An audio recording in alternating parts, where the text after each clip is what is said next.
बहुत ही खतरनाक युद्ध का स्टेज सज चुका है।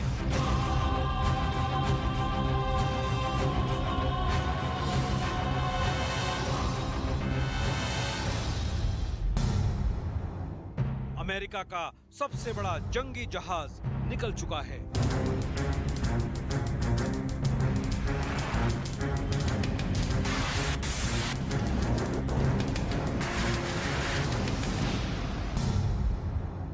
आसमान की तरफ बढ़ते इन लड़ाकू विमानों का निशाना अमेरिका का सबसे बड़ा दुश्मन होगा।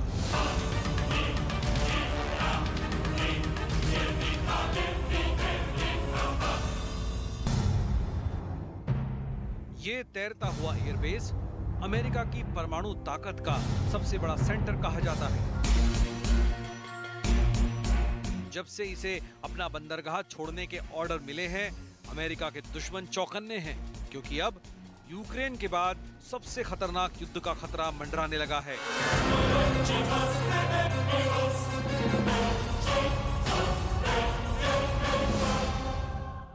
इस डिप्लॉयमेंट का ऑर्डर ऐसे वक्त आया है जब दुनिया की 4 बड़ी शक्तियां मिल रही हैं और उनकी मीटिंग का मुद्दा है चीन की बढ़ती दादागिरी।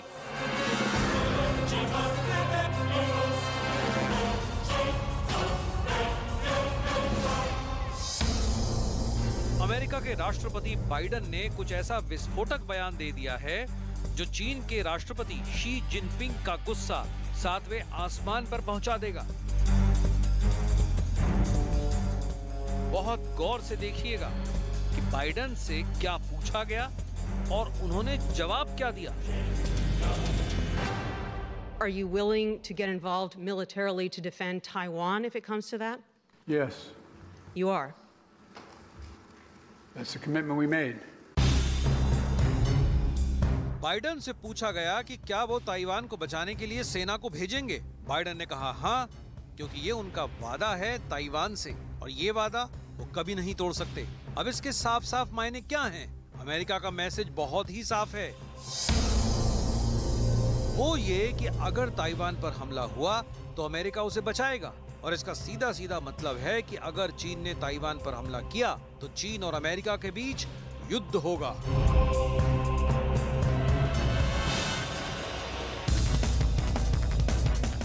एक तरफ अमेरिका का जंगी जहाज नए मिशन पर निकल रहा था, तो दूसरी तरफ बाइडेन की विस्फोटक प्रेस कॉन्फ्रेंस चल रही थी। बाइडेन ने असली धमाका तो इसके बाद किया। बाइडेन की ये बात गौर से सुनेंगे तो समझ में आ जाएगा कि यूक्रेन से भी खतरनाक युद्ध का माहौल एशिया में बनने लगा है। बाइडेन ने चीन को टुकड़े टुकड़े करने वाला ऐसा क्या बयान दे दिया जिससे समझ लीजिए कि चीन का पारा 100 डिग्री सेल्सियस के पार पहुंच गया होगा। बाइडेन ने ऐसी क्या बात कही कि चीन को 440 वोल्ट का झटका बार बार लग रहा है और इसे जिनपिंग बहुत गुस्से के साथ महसूस कर रहे हैं। We support the one China policy. We support all that we've done in the past, but that does not mean that China has the ability, the jurisdiction to go in and use force to take over Taiwan. So we stand firmly with Japan and with other nations not to let that happen. And my expectation is it will not happen. It will not be attempted. My expectation is a lot of it depends upon just how strongly the world makes clear that that kind of action is going to result in long-term disapprobation by the rest of the community. Biden की बात साबित करती है कि America ने सीधे सीधे एक चीन वाले सिद्धांत को डस्टबिन में डाल दिया है। बाइडेन की ये बात साफ साफ बता रही है कि ताइवान को अमेरिका चीन का हिस्सा नहीं मानता है। अमेरिका परमाणु बेड़ा भी दिखा रहा है। अमेरिका एक चीन के सिद्धांत को भी ठुकरा रहा है। अमेरिका प्रशांत महासागर में अपनी नौसेना की ताकत भी दिखा रहा है और अमेरिका ताइवान की हिफाजत करने के लिए युद्ध की धमकी भी दे रहा है। चीन को परेशान करने वाली ये सब बातें बाइडेन ने क्वाड की मीटिंग से पहले कही हैं। क्वाड यानी अमेरिका, जापान, भारत और ऑस्ट्रेलिया का वो ग्रुप जो चीन की बढ़ती मिलिट्री ताकत और इसी के बल पर इंडो पैसिफिक क्षेत्र में बढ़ती उसकी हठधर्मी और पड़ोसी देशों को धमकाने की उसकी आदत को काउंटर करने के लिए तैयार हुआ है। क्वाड चीन की इन सभी बुराइयों पर लगाम लगाना चाहता है। एशिया में अगले कुछ दिनों में क्या होने जा रहा है? एशिया में यूक्रेन से भी भयानक युद्ध की आहट क्यों मिलने लगी है? और अगर युद्ध हुआ तो इसका असर चीन, ताइवान और अमेरिका ही नहीं, इसका असर भारत पर क्या पड़ेगा, आपके ऊपर क्या पड़ेगा? इसे अच्छी तरह समझने के लिए आगे की रिपोर्ट बहुत गौर से देखते रहिए, क्योंकि यूक्रेन युद्ध पहले ही दुनिया का बहुत नुकसान कर चुका है और अब अमेरिका ने चीन के खिलाफ भी तेवर बहुत कड़े कर लिए हैं।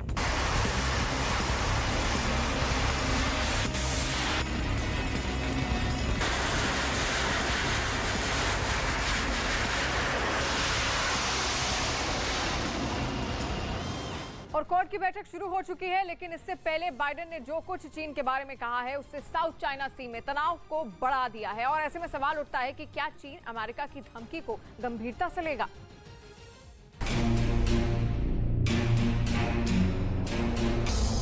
सवाल है कि क्या जो बाइडेन की इस ऐतिहासिक धमकी से शी जिनपिंग डर जाएंगे? इसके लिए चीन का पहला रिएक्शन देखिए, जो चंद घंटों में ही दुनिया के सामने हाजिर था। 中方对美方的言论表示强烈不满和坚决反对。台湾是中国领土不可分割的一部分，台湾问题纯属中国内政，不容任何外部势力干涉。在涉及中国主权和领土完整等核心利益问题上，中方没有任何妥协退让余地。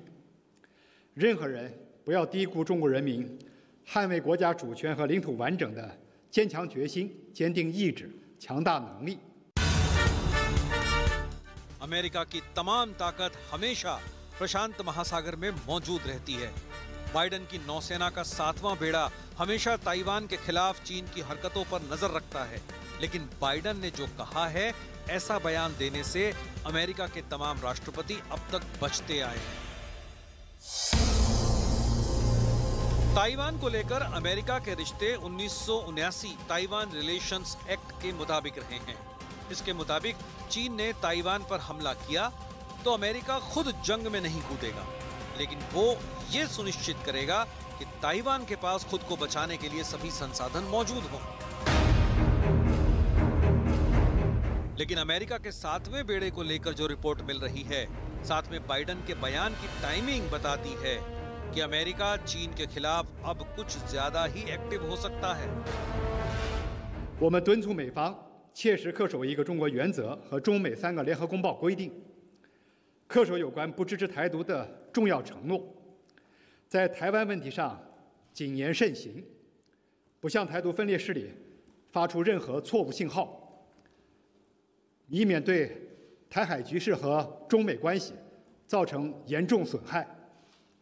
中方必将采取坚定行动，维护自身主权和安全利益。我们说到做到。 इसमें कोई शक नहीं कि अमेरिका का ये आक्रामक रवैया देखकर बीजिंग में बैठे जिनपिंग भी हैरान परेशान होंगे, क्योंकि अब तक उन्हें अमेरिका से ऐसे खतरनाक सिग्नल की उम्मीद नहीं थी। लेकिन जब से अमेरिका का 7वां बेड़ा प्रशांत महासागर में निकला है, चीन को लग रहा है कि अमेरिका को लेकर उसका भ्रम टूट सकता है। The reason I bother to say this, not just about Ukraine. If in fact, after all he's done, there's a rapprochement met between between the Ukrainians and Russia, and these sanctions are not continued to be sustained in many ways, then what signal does that send to China about the cost of attempting to take Taiwan by force? Biden में गजब का आत्मविश्वास झलक रहा है और इसकी सबसे बड़ी वजह अमेरिका की नौसेना है, जो दुनिया की सबसे मजबूत नेवी मानी जाती है, जिसकी रेंज और डिप्लॉयमेंट के आगे न रूस ठहरता है न ही चीन, जबकि चीन के पास अब अमेरिका से ज्यादा जंगी जहाज हैं। ऐसा क्या है जो अमेरिकी नौसेना को चीन के लिए खतरनाक बनाता है? इसे समझने के लिए आपको अमेरिका के 7वें बेड़े के बारे में हम बताते हैं, जो इस वक्त पैसिफिक ओशियन में सक्रिय हो चुका है। और अब बात कर लेते हैं रूस यूक्रेन युद्ध की। यूक्रेन की तरफ से एक वीडियो अब जारी किया गया है, जिसके साथ ही उसने ये भी दावा किया कि उसकी सबसे खतरनाक तोपों में एक होवित्जर ने रूस के एक सैन्य ठिकाने को तबाह कर दिया।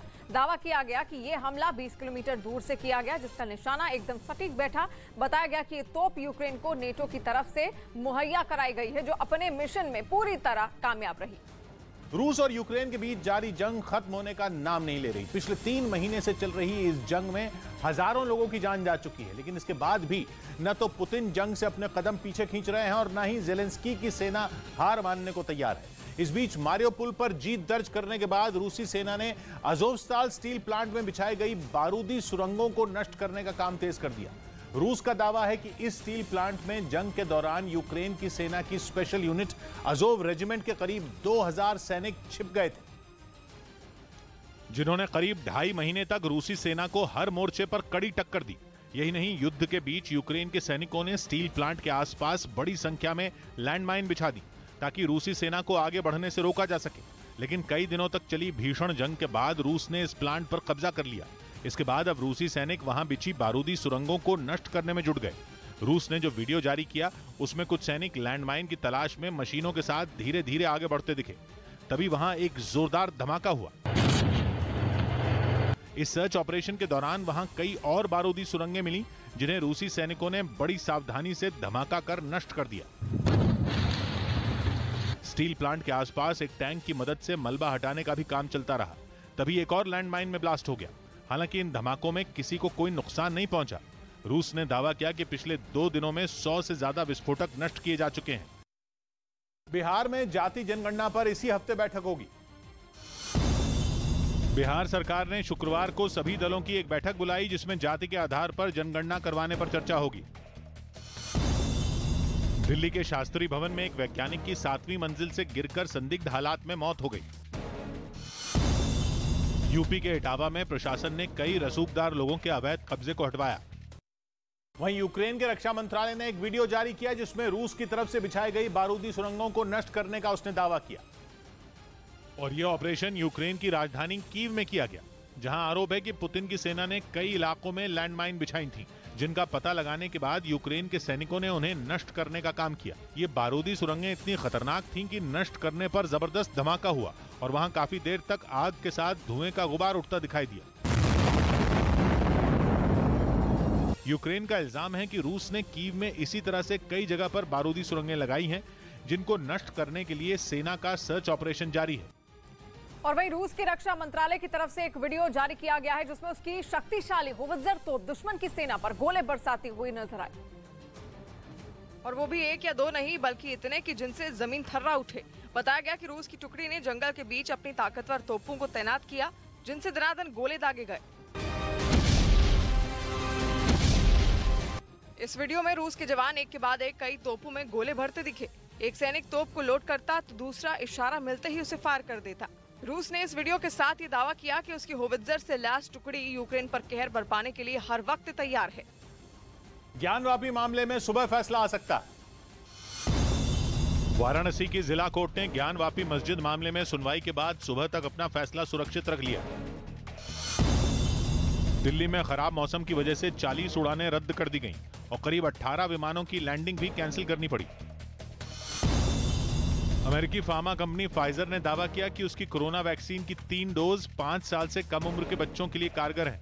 इस बीच यूक्रेन की सेना ने एक वीडियो जारी किया, जिसमें उसके सैनिक रूस के कई टैंकों को तबाह करते नजर आए। हालांकि ये वीडियो यूक्रेन के किस इलाके का ये नहीं बताया गया, लेकिन जो वीडियो सामने आया उसमें ज़ेलेंस्की के जवान पुतिन के कई टैंकों को बर्बाद करते दिखे। इस वीडियो में रूस का एक टैंक सड़क पर धुएं के साथ बम बरसाता नजर आया।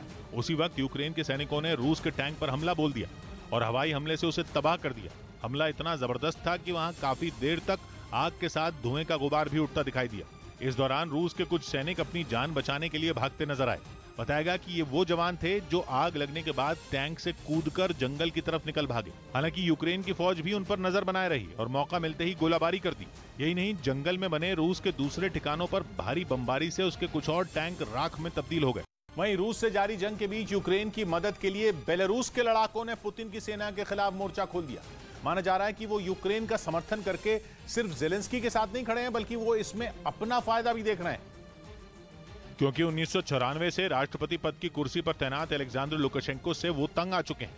ऐसे में कहा जा रहा है कि बेलारूस के लड़ाकों ने जेलेंस्की की एक आवाज पर यूक्रेन की मदद के लिए आगे आने का फैसला लिया और वो भी रूस के खिलाफ जंग में कूद पड़े। असल में बेलारूस के राष्ट्रपति पुतिन को अपने बड़े भाई की तरह देखते हैं, क्योंकि व्लादिमीर पुतिन ने उनकी कई मौकों पर मदद की है। कभी मोटा कर्ज दिया तो कभी उनकी हथियारों से मदद की। ऐसे में बेलारूस के जो लोग वहां के राष्ट्रपति के खिलाफ हैं, उनके लिए पुतिन किसी दुश्मन से कम नहीं। क्योंकि जंग के शुरुआती दौर में पुतिन और लुकाशेंको की दोस्ती का उदाहरण देखा जा चुका है। जंग के दौरान बेलारूस ने रूस से घातक हथियारों से जुड़ी डील भी की थी। और तो और युद्ध के लिए रूसी सैनिकों को बेलारूस की सीमा पार कर यूक्रेन में घुसने का रास्ता भी दिया था। बेलारूस के लोगों ने अलेक्जेंडर लुकाशेंको के खिलाफ 2020 में भी भारी विरोध प्रदर्शन किए थे। उस वक्त भी उन्होंने लुकाशेंको पर धोखाधड़ी से चुनाव जीतने का आरोप लगाया था और उनके खिलाफ सड़कों पर उतर आए थे। आरोप है कि लुकाशेंको ने तब उन लोगों को खदेड़ने के लिए जो कार्रवाई की थी, उस पर भी कई सवाल उठे थे। अब जब यूक्रेन युद्ध शुरू हुआ तो बेलारूस के लड़ाके यूक्रेन के खेमे में पहुंच गए, लेकिन अलेक्जेंडर लुकाशेंको की रूस से दोस्ती बरकरार रही, जिसका नतीजा ये हुआ कि वहां के लोगों ने धीरे धीरे यूक्रेन की मदद के लिए पोलैंड पहुंचना शुरू कर दिया, क्योंकि पोलैंड की सीमा बेलारूस और यूक्रेन से लगती है। जिसका फायदा उठाते हुए बड़ी संख्या में बेलारूस के लोगों ने पोलैंड का रुख कर लिया ताकि वो यूक्रेन को जंग में जीतने में मदद कर सकें। उनका मानना है कि अगर इस युद्ध में यूक्रेन जीत जाता है तो इससे बेलारूस के नागरिकों को हिम्मत मिलेगी कि वो भी अपनी सरकार के विरोध में सिर उठा सकें। इसके लिए बेलारूस के उन लड़ाकों ने पोलैंड में हथियार चलाने की ट्रेनिंग लेनी शुरू कर दी। We understand there is a long journey to free Belarus. राजधानी वॉर्सो से जो तस्वीरें सामने आई, उनमें बेलारूस के लड़ाके घातक और ताकतवर हथियारों को चलाने के गुर सीखते नजर आए। इस दौरान उन्होंने युद्ध में खुद को बचाने के लिए दुश्मन पर हमला करने की तकनीक भी सीखी। बेलारूस के लड़ाकों का तो यहां तक मानना है कि जब यूक्रेन युद्ध खत्म हो जाएगा तब उनकी जंग शुरू होगी। रूस के सैनिकों को यूक्रेन से खदेड़े बिना बेलारूस को अलेक्जेंडर लुकाशेंको से आजादी दिलाना उन्हें मुश्किल लगता है। और यूक्रेन ने दावा किया कि रूसी फौज ने डोनेस्क इलाके के लिमान शहर पर धावा बोल दिया है। वहां पर रूस की बमबारी की वजह से कई जगहों से धुआं उठता दिखा। साथ ही वहां से आए एक वीडियो के साथ दावा किया गया कि रूस सैनिकों ने वहां पर मौजूद गाड़ियों को भी आग के हवाले कर दिया। इसके अलावा उन्होंने वहां के घरों को भी निशाना बनाया और बम बरसाए, जिसकी वजह से उनकी सूरत बिगड़ गई। रूस के इन हमलों से ऐसी दहशत मची कि लोग अपने घरों को छोड़कर बंकरों में जाकर छिप गए। भारी सुरक्षा के बीच सिद्धू को अस्पताल लाया गया। रोड रेज के एक पुराने मामले में सजा काट रहे नवजोत सिंह सिद्धू का पटियाला के अस्पताल में मेडिकल चेकअप किया गया। मनी लॉन्ड्रिंग मामले में घिरे महाराष्ट्र के पूर्व गृह मंत्री अनिल देशमुख के बेटे ऋषिकेश ने गिरफ्तारी से बचने के लिए अग्रिम जमानत अर्जी दाखिल की। दिल्ली के पास यूपी के ग्रेटर नोएडा में एक टोल प्लाजा पर हुए मामूली विवाद में दो पक्षों के बीच मारपीट हो गई। उधर यूक्रेन की सेना ने एक वीडियो जारी किया जिसमें उसके जवान और टैंक रूस के ठिकानों पर ताबड़तोड़ हमला करते दिखाई दिए। हालांकि ये वीडियो किस इलाके का है, इसकी जानकारी नहीं दी गई। लेकिन हमले की तैयारी से पहले जारी वीडियो में यूक्रेन के सैनिक टैंक पर बैठकर हाथ हिलाते नजर आए। इसके कुछ देर बाद इनमें एक रूस के सैनिकों पर ताबड़तोड़ फायरिंग करता नजर आया, तो दूसरा जैवलिन को कंधे पर रखकर रूस के ठिकानों पर बमबारी करता दिखाई दिया। लेकिन जब रूस की ओर से पलटवार हुआ और यूक्रेन की सेना कमजोर पड़ने लगी तो उन्होंने अपने ताकतवर टैंकों से भारी गोलाबारी की और रूस के ठिकानों को तबाह कर दिया। यूक्रेन ने दावा किया कि उसके जांबाजों के इस हमले में पुतिन की सेना को भारी नुकसान उठाना पड़ा। वहीं यूक्रेन की फौज ने एक वीडियो जारी किया जिसमें आसमान से मिसाइल गिरती दिखी। जेलेंस्की की सेना का दावा है कि उसने अपने इस हमले में रूस के वैक्यूम बम लॉन्चर को तबाह कर दिया। और जो वीडियो जारी किया गया उसमें TOS-1 वैक्यूम बम लॉन्चर को ध्वस्त करने के लिए एक मिसाइल हवा में उड़ती दिखी। आसमान को चीरती मिसाइल जैसे ही टारगेट पर गिरी, धमाके के साथ तेज रोशनी निकली। विस्फोट इतना जोरदार था कि ऐसा लगा मानो ज्वालामुखी फूटा हो। यूक्रेन ने दावा किया कि उसने इस हमले में रूस के उस वैक्यूम बम लॉन्चर को तबाह किया जो हमले की तैयारी में था। बताया गया कि अगर इस लॉन्चर से रूसी सेना एक बार भी हमला कर पाती तो पलक झपकते ही भीषण तबाही होती। ब्याज दरें फिर बढ़ सकती है। RBI गवर्नर शक्तिकांत दास ने फिर ब्याज दरें बढ़ाने के संकेत दिए। उत्तराखंड में 4 धाम यात्रा के दौरान हार्ट अटैक और दूसरी बीमारियों से जान गंवाने वाले लोगों की संख्या बढ़कर 57 हो गई।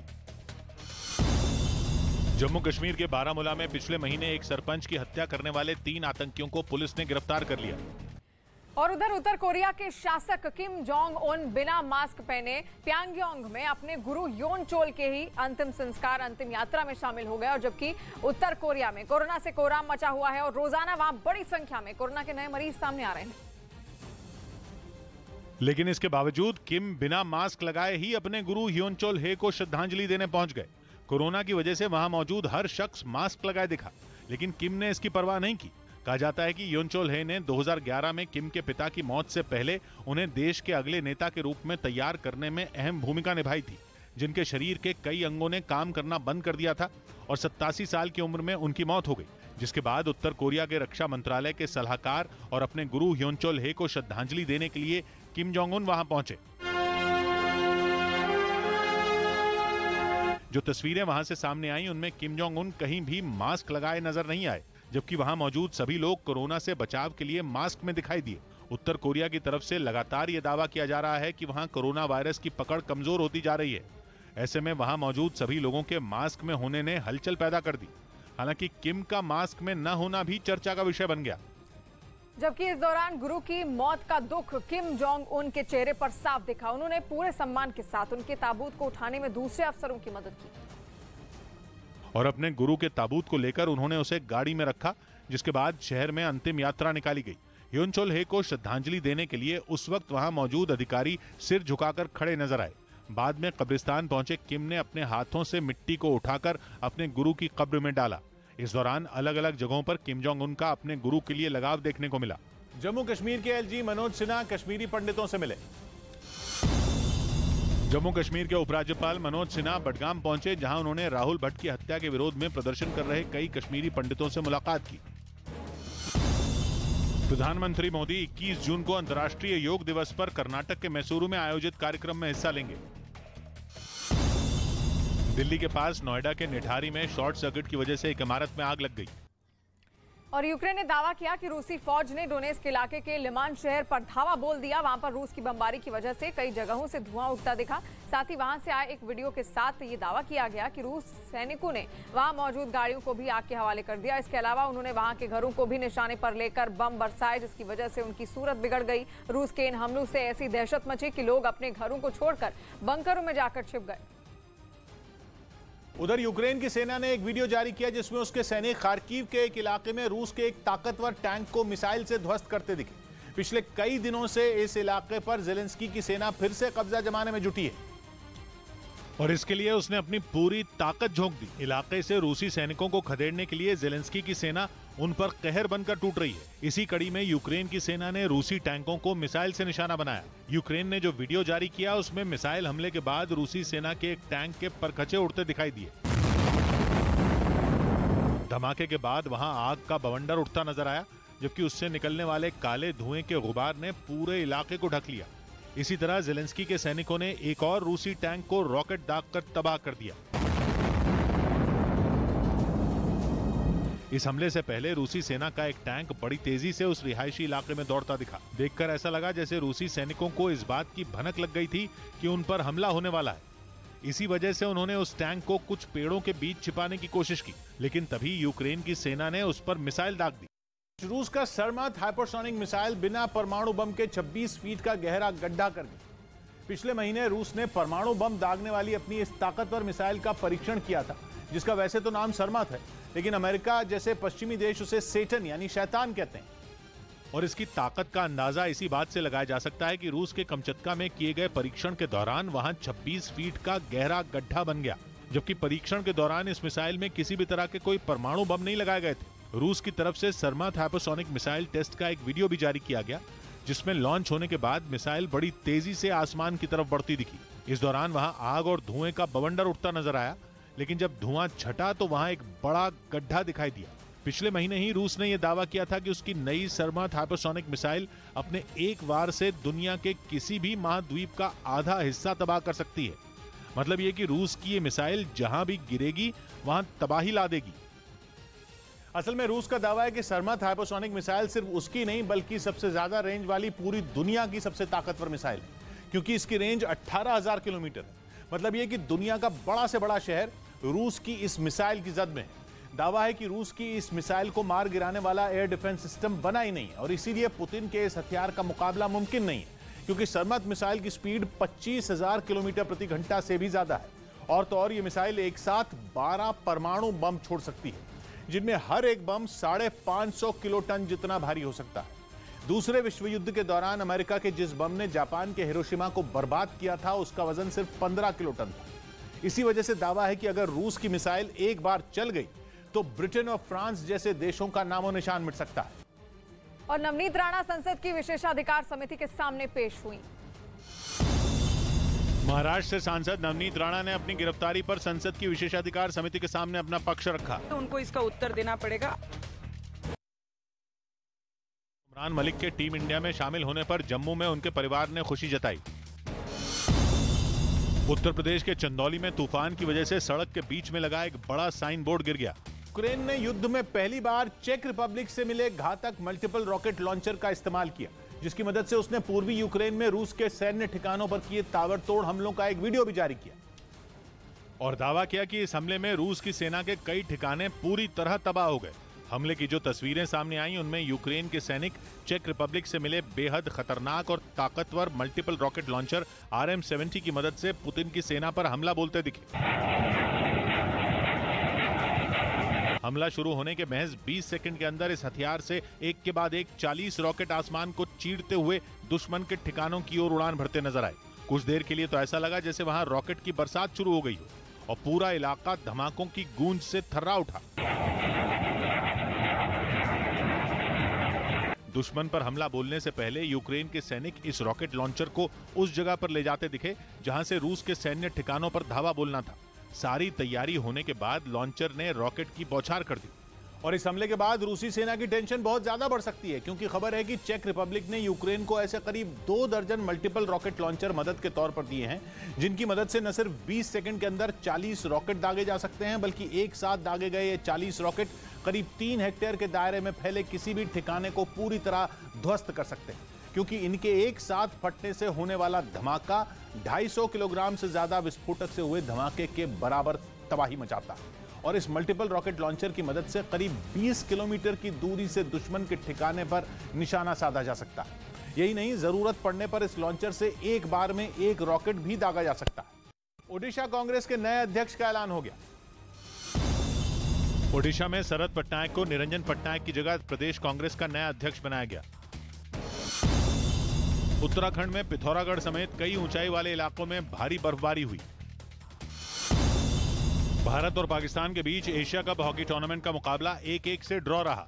उधर रूस ने अपनी ताकतवर तोपों की मदद से किए गए ताबड़तोड़ हमलों से यूक्रेन की सेना को भारी नुकसान पहुंचाने का दावा किया, जिसका एक वीडियो भी रूस की ओर से जारी किया गया। हालांकि रूस ने यह नहीं बताया कि ये हमले किस जगह किए गए।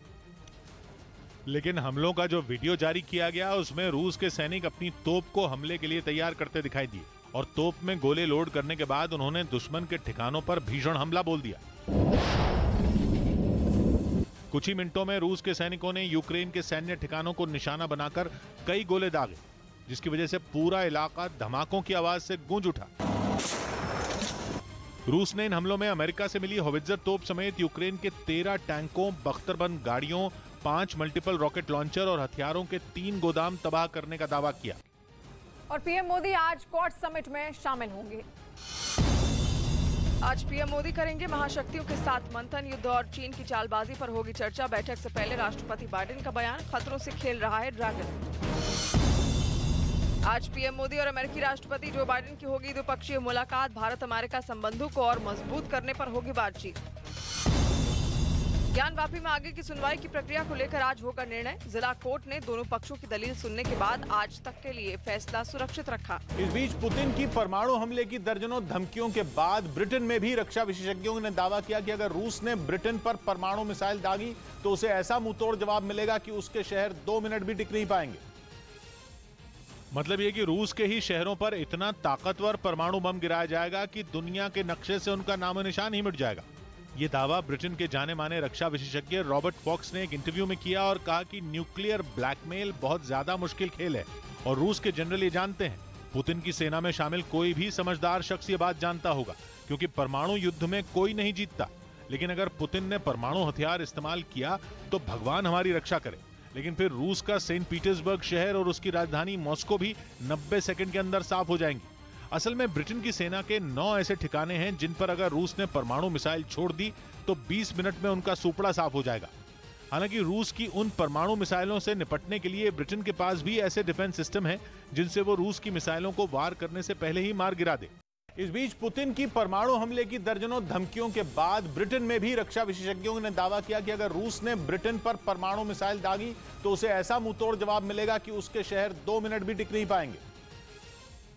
मतलब ये कि रूस के ही शहरों पर इतना ताकतवर परमाणु बम गिराया जाएगा कि दुनिया के नक्शे से उनका नामो निशान ही मिट जाएगा।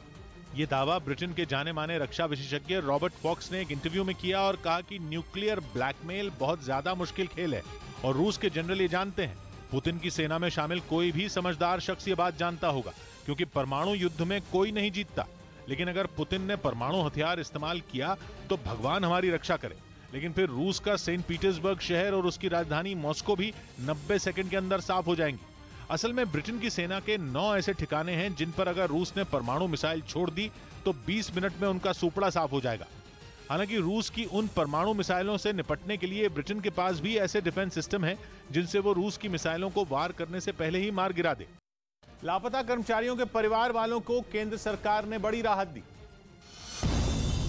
केंद्र सरकार ने अपने लापता कर्मचारियों के परिवारों को तुरंत पेंशन देने का फैसला लिया, जिससे जम्मू कश्मीर और पूर्वोत्तर के राज्यों में काम करने वाले ऐसे कर्मचारियों के परिवारों को बड़ी राहत मिलेगी। दिल्ली के पास गुरुग्राम में प्रशासन ने भारी बारिश की वजह से निजी कंपनियों के लिए कुछ दिशा निर्देश जारी किए, जिनमें जैम से बचने के लिए ज्यादातर कर्मचारियों से वर्क फ्रॉम होम करवाने की सलाह दी गई। दिल्ली के पास नोएडा के एक परिवार ने अपने पालतू कुत्ते को भी केदारनाथ धाम की यात्रा करवाई, जिस पर मंदिर समिति ने पुलिस में शिकायत दर्ज करवा दी।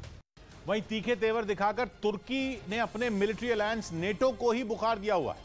ऐसे में रक्षा विशेषज्ञों का मानना है कि कहीं यूक्रेन के युद्ध में तटस्थ रहने की कोशिश में लगा तुर्की रूस के ही पाले में न चला जाए। ऐसा इसलिए क्योंकि पहले ही उसकी कुछ नेटो देशों से ठनी पड़ी है और अब वो स्वीडन और फिनलैंड जैसे रूस के पड़ोसियों के नेटो में शामिल होने की कोशिश पर भी अड़ंगा लगा चुका है। यही वजह है कि कुछ एक्सपर्ट का मानना है कि रूस और यूक्रेन की जंग में तुर्की ऐसा विभीषण न साबित हो जाए जो नेटो की नैया ही ले डूबे। असल में किसी भी देश को नेटो का सदस्य बनने के लिए उसके मौजूदा 30 सदस्यों की मंजूरी लेनी जरूरी होती है और तुर्की स्वीडन और फिनलैंड पर उसके यहाँ आतंक फैलाने वाले कुर्द लड़ाकों को पनाह देने का आरोप लगाता रहा है। इसीलिए वो उनकी नेटो की सदस्यता के खिलाफ खड़ा हो गया है। असल में तुर्की ऐसा देश है जो इस जंग में जमकर मलाई खाने में लगा है। वो दोनों तरफ से खेल रहा है, यूक्रेन की तरफ से भी और रूस की तरफ से भी। तुर्की यूक्रेन को अपने बारकताश ड्रोन जैसे हथियार देकर उसकी मदद भी कर रहा है, लेकिन साथ ही वो रूस के भी साथ खड़ा, क्योंकि न तो तुर्की ने अमेरिका और बाकी पश्चिमी देशों की तरह रूस पर प्रतिबंध लगाया और न ही उसने रूस के विमानों के लिए अपनी हवाई सीमा बंद की। यहाँ तक कि तुर्की रूस से गैस भी ले रहा है, जबकि रूस अपनी गैस बेचकर कमा रहा मुनाफा यूक्रेन के युद्ध में लगाने में जुटा है। इतना ही नहीं, 3 साल पहले तो तुर्की ने रूस का S-400 एयर डिफेंस सिस्टम खरीदकर अपनी टीम के अमेरिका जैसे देश तक को नाराज कर दिया था। मतलब तुर्की सदस्य नेटो का है, लेकिन डिफेंस सिस्टम जैसा अहम हथियार उसने खरीदा नेटो के दुश्मन रूस से।